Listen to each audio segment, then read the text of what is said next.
Welcome to Hub and Spoke, the podcast for busy marketers looking to get more leads and sales from HubSpot. Discover the latest from the world of content marketing and social media. Here are your hosts from the Kingdom, San Johnson and Adam Steinhardt. Welcome to the Hub and Spoke episode 39. Correct. 39. It was a gamble. It was a gamble. Episode 39. What's Welcome. written on the production desk here? Oh, yes, of course. Sorry. On the computer. Yeah, I'm perfect. surprised you haven't highlighted my attention to that No, I'm earlier. just enjoying you collapse under the pressure. Oh, you're lovely.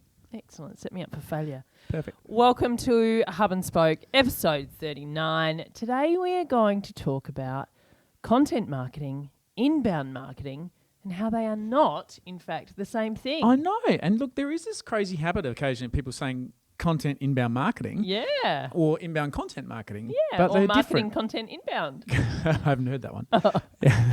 But they are in fact different, and it's important to understand why. So let's look at a bit of history.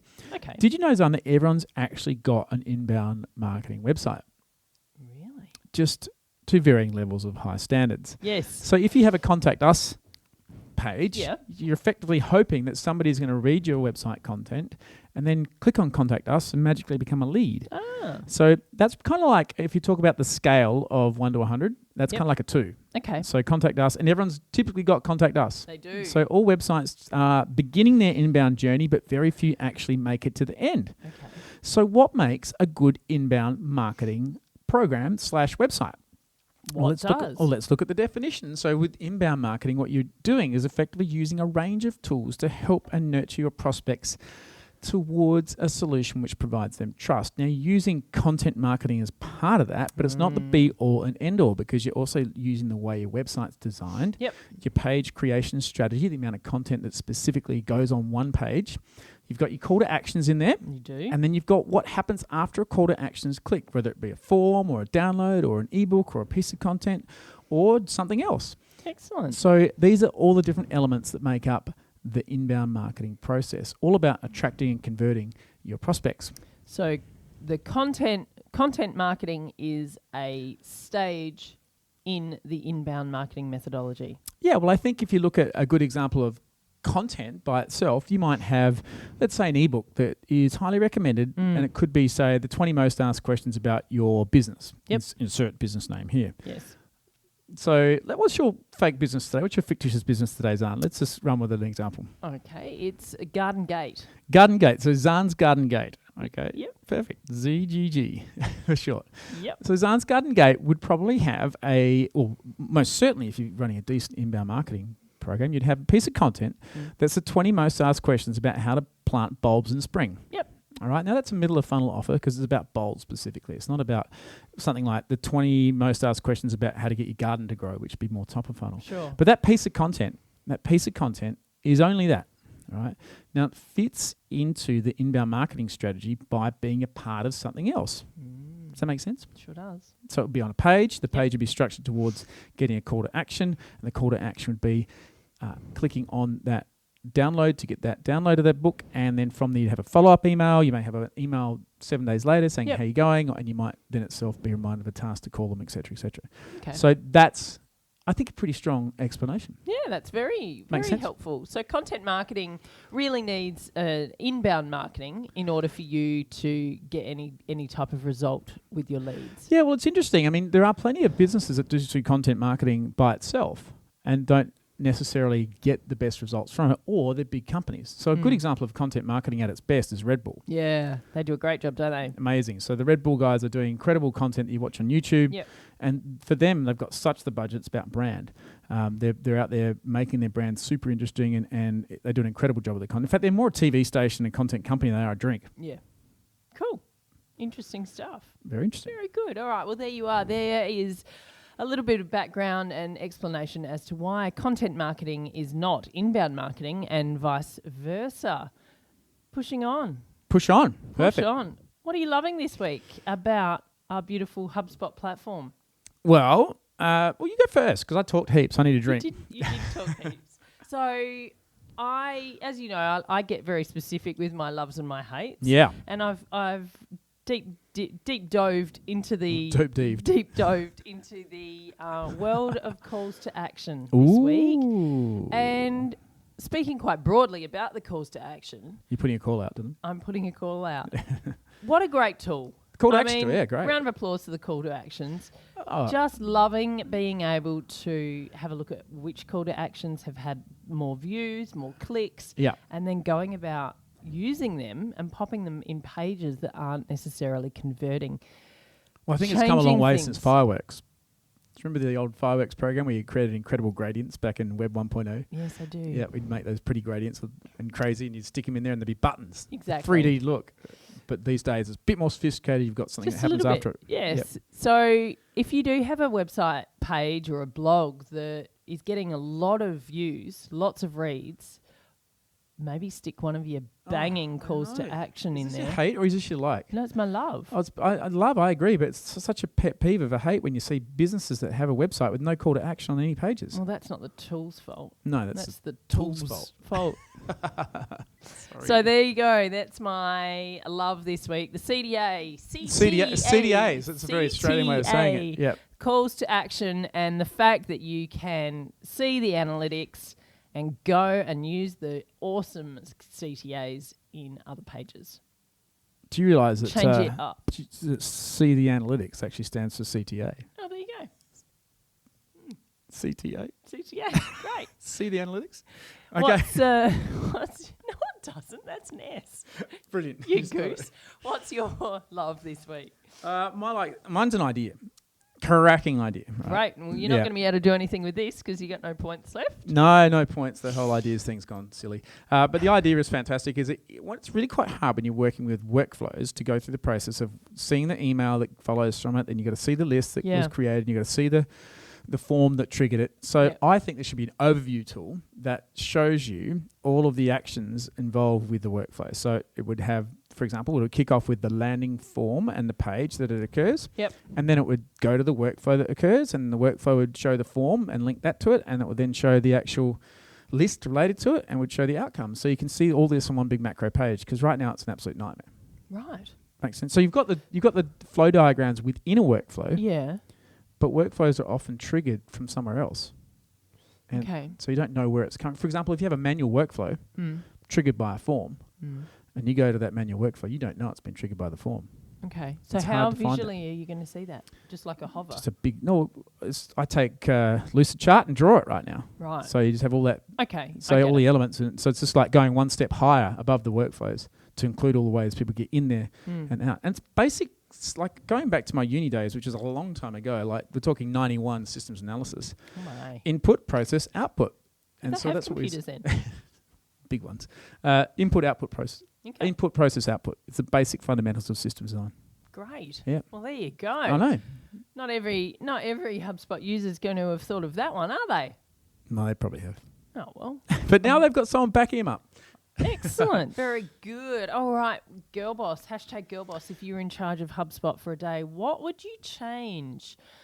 I might run with this one first. You go, baby. Yeah. Yeah. So when you're in a workflow and you're sorting, you back out.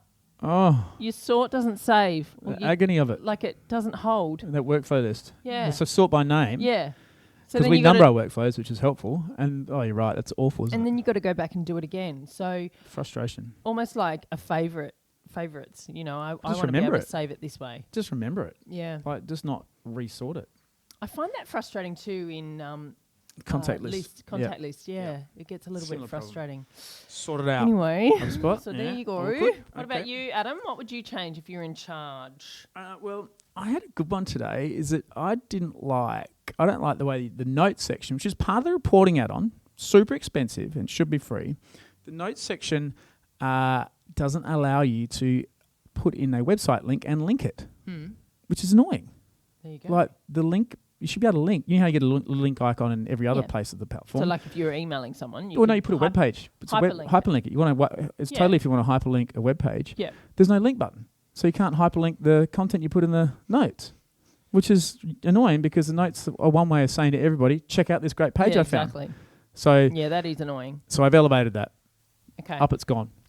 Elevated, excellent. Very good. You're going to need to cash in. You're going to need to mug someone for points. Well, the place to do Too it, much. great segue. The place to do it is Inbound Zone. Hey! Inbound 17. It's actually dawning. It's getting close, I right? can't believe it. They've announced speakers. Oh, I know. 4 keynotes. Don't know any of them. Oh, well, that'll change. I have no You understanding of the arts though, so let's be fair to the speakers. You are spot on. You have no appreciation. But Monday, 25th of September, Oh. Monday, Tuesday, Wednesday, Thursday, those crazy seaport parties are back. Yes.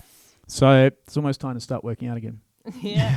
Well, it's certainly time to start polishing up on my LinkedIn profile, ready to network and meet other keen, enthusiastic inbound marketers. Absolutely. 20,000 people there last year. Super exciting. Super exciting. And that is the place for us to mug people for their points. I might set up a stand saying, I want your ideas points. George B. Thomas, if you're out there, we can do this.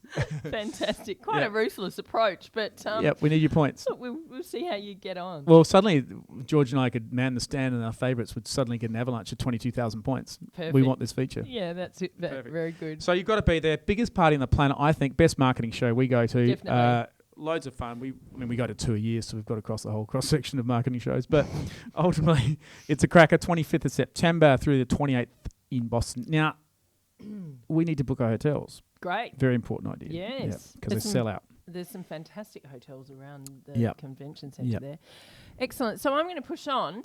Great. Tool of the week. Tool of the week. An What have you oldie but a got? goodie. It's a comeback tool of the week. Oh, I've got a comeback tool of the week Oh, too. Return to form. Turn of the tool. Let's hear yours. Mine's Basecamp. Up to version 3 now. Yeah, Now, okay. Basecamp was made by a graphic design company that got sick of mucking around trying to deal with the workflows, Okay. management of workflow. And so Basecamp 3 is really nice. And it's actually, we've gone back to it because we've had a need. And So it's a team collaboration tool, really, isn't oh, it? it's brilliant. It's totally a TCT. So TCT. team collaboration You tool. need your team to collaborate. Yeah. Get Basecamp now. So TCT it is, and a lot of fun, and it does a good job. Manage the process. Yep. Keeps everyone in the Yep, loop. easy to use now. And Available do you know on what the cloud. one thing I like about now, which never did, is you can paste screenshots. Because when you're doing Oh, yeah. websites, you want to be able to paste rather than upload. Pasting's way faster. Yep. So the old Shift Command 4, Bit Shift of full Command screen Control capture. Option 4, bang and in there. drop that bad boy Totally. in. Yeah. Basecamp 3, check it out on basecamp.com. Awesome. Very good. Obviously, this is an unsponsored podcast, so everything we say is purely from our own research. Yeah, and if Basecamp want to reach out and sponsor us, we'll take it. Yeah. So I also have a rebirthing of a tool. Ooh. Yeah. Word swag. Oh, it's back. It's back. It's back. And the reason Word swag is awesome, right? Here in Australia, we've just had 4 days off for the Easter break. Correct, yeah. And I had the need to do some social media posting for some clients over that period of time. Yep. Conveying some very specific messaging. Easter messages? Well, kind of. And, perhaps opening hours, times that people were available. Good ideas. That was a major issue. I spent a lot of time on opening our websites on the weekend. Yes. Yep. So I was able to use WordSwag, did the whole lot on my phone, saved it, Yeah, posted cool. to Instagram. Then I had the image there for when I needed to go and post it the next day for Instagram. WordSwag, brilliant. I didn't have access to my desktop, Canva, a graphic designer, but I was able to make something with speed, accuracy, and it told the story. Quickly got it posted. Everyone's happy. That's the old SAT, speed, accuracy, and told the story. This SATs. is like an acronym. Acronym episode. You've just gone all crazy with acronyms. Very good. Well, there you are, people. Episode 39 wrapped up. Inbound marketing and content marketing. Are they the same thing? No, they are not. No. Couple And of now you tools know why. there. Basecamp. A couple of tools here. Yeah. Couple of here, there, and everywhere. Sounds like a Basecamp Dr. Zeus and episode. WordSwag. And obviously some favourite tips within the HubSpot tool as well. So check us out on Twitter. hub_n_spoke is our Twitter handle. We'd love to hear from you, or else you can definitely reach out to us via our Oh, and website, look, we're back live. which is Daily now. thekingdom.com.au. Yes, Adam is correct. Our TV show, which burst onto the scenes in 2016 for a solid 365 days, which saw me never wear the same top twice. I know. Challenging. We had to has give it 3 months returned off so today. people forget your tops. Well, I've had to go and replenish the wardrobe. Completely Perfect. started again. Back today. We will be back tomorrow. 3 p.m. And Aussie. 3 p.m. Australian which Eastern works out to Standard, Central Standard Time. Central, yep, 3:30 Sydney, and that means you're around about 11 o'clock at night in the US prime time. Very good. So the focus for the Facebook show is really more generalised about digital marketing. Yeah, it's super across helpful. the board. Like I learn something from you every time. I try. And then obviously the hub and spoke is more HubSpot related, yeah. Fantastic. Thanks for joining us. See you later in the week. See you later. Bye. For all the new shows, check out www.thekingdom.com.au/hub and spoke. You have been listening to Adam Steinhardt and Zan Johnson of The Kingdom, an inbound marketing agency from Adelaide, South Australia. HubSpot Platinum Partners and the International HubSpot Partner of the Year 2015.